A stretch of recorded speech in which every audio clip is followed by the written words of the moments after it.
हमारे बाबा के ऊंची महलिया हो, चंदन लगल केवाड़।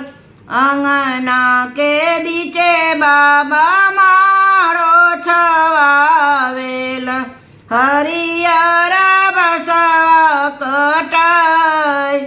मड़ अंगना के बीचे पापा मारो छवावेल, हरियर बसवा कटाई।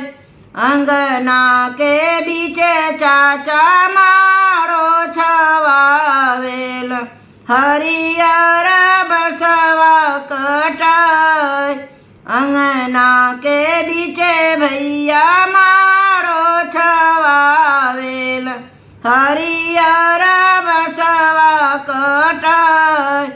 कहवा पवली बाबा गजा मोती हरवा हो, कहाँ पवली हाथी दंताल हो। कहवा पवली बाबा डांटल पनवा हो, कहाँ पवली सुंदर दमाद हो।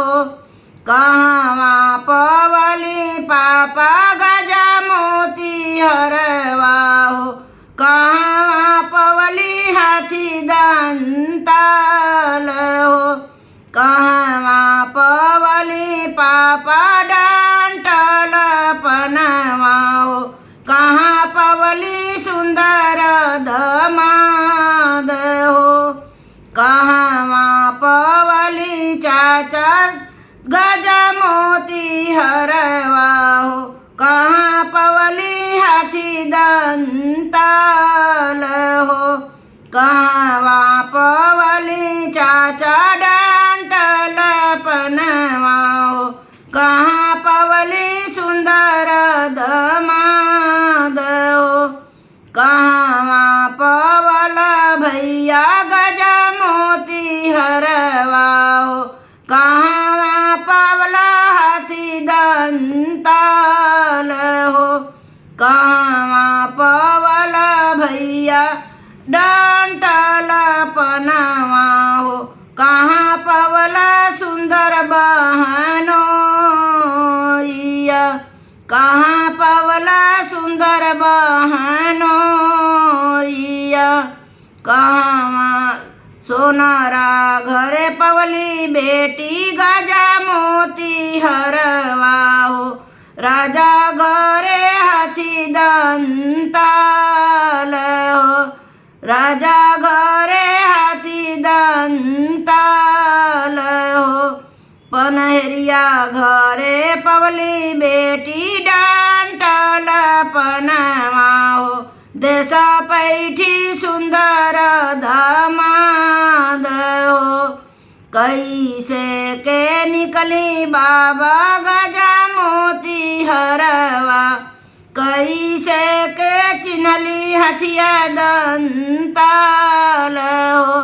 कैसे के चिन्हली बाबा डांटल पनवा हो, कैसे के चिन्हली सुंदर दमाद हो। कैसे के चिन्हली पापा गजा मोती हरवा हो, कैसे चिन्हली हाथी दंताल हो।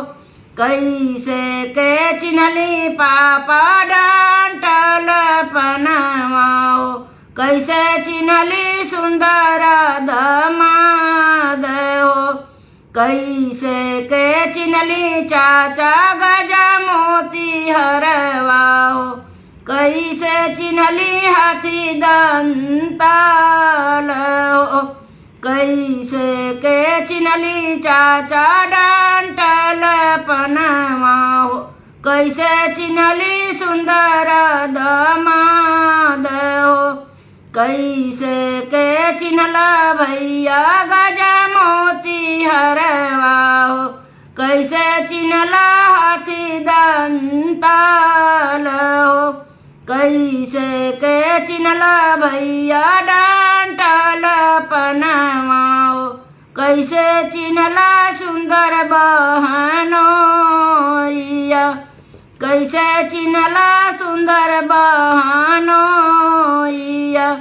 चमकत चिन्हली बेटी गजा मोती हरवा हो, दत्तवन से चिन्हली हथिया दंताल हो। डांटल से चिन्हली बेटी डांटल पनवा हो, पोथिया पड़त सुंदर दमाद हो, पोथिया पड़त सुंदर दमाद हो। हमारे बाबा जी के ऊंची महलिया, चंदन लगल केवा